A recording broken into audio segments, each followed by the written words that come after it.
Magandang araw mga ka-PNN. Mula pa kaninang madaling araw ay nakaposisyon na at handa na ang ating mga kapulisan mula sa iba't ibang rehiyon upang magbigay ng seguridad para sa maayos at mapayapang rally ngayong araw.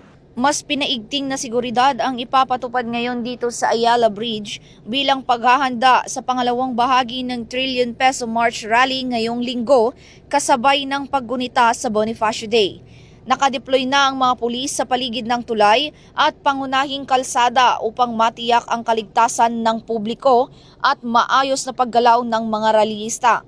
Ayon sa PNP, mas mahigpit na pagbabantay ang kanilang ipapatupad dahil inaasahang mas malaking bilang ng mga kalahok ang dadalo. Tiniyak naman ng mga kapulisan na papairalin ang maximum tolerance at patuloy na magbibigay ng serbisyong publiko alinsunod sa kanilang programa na Bagong PNP para sa Bagong Pilipinas, serbisyong mabilis, tapat at nararamdaman.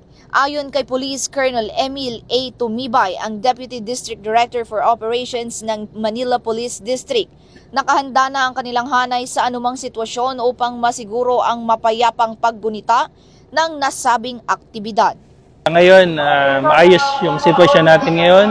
Wala pa tayong namomonitor ng mga protesters o rallies na dadaan dito at nakalatag na yung ating seguridad dito sa Ayala Bridge. Maaga pa lang, nag-deploy na ang contingent natin dito sa Ayala Bridge, composed mostly of CDM contingent from PRO 3. So, ang bumubuo ng contingent natin dito ay galing sa Police Regional Office 3. Alas 4 ng madaling araw, nakalatag na yung ating CDM dito. Nananawagan po kami, ang PNP, doon po sa mga gustong sumama dito sa rally o protesta na ito.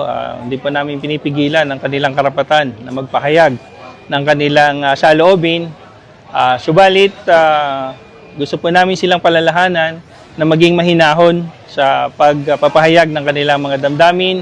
Hangga't maaari po, wag po nating payagan na sumama yung mga minors o mga kabataan na sumama dito sa rally na ito. Ang ating pong Philippine National Police ay nandito ngayon upang siguraduhin na magiging maayos at mapayapa ang protesta na ito. At kami po ay mag-implement o mag-observe kami ng maximum tolerance. Mula dito sa Ayala Bridge, ako ang inyong PNN correspondent, Patrolwoman Fe Octaviano, alagad ng batas, tagataguyod ng balitang pulis. At ito ang Bagong PNP para sa Bagong Pilipinas. Serbisyong mabilis, tapat at nararamdaman.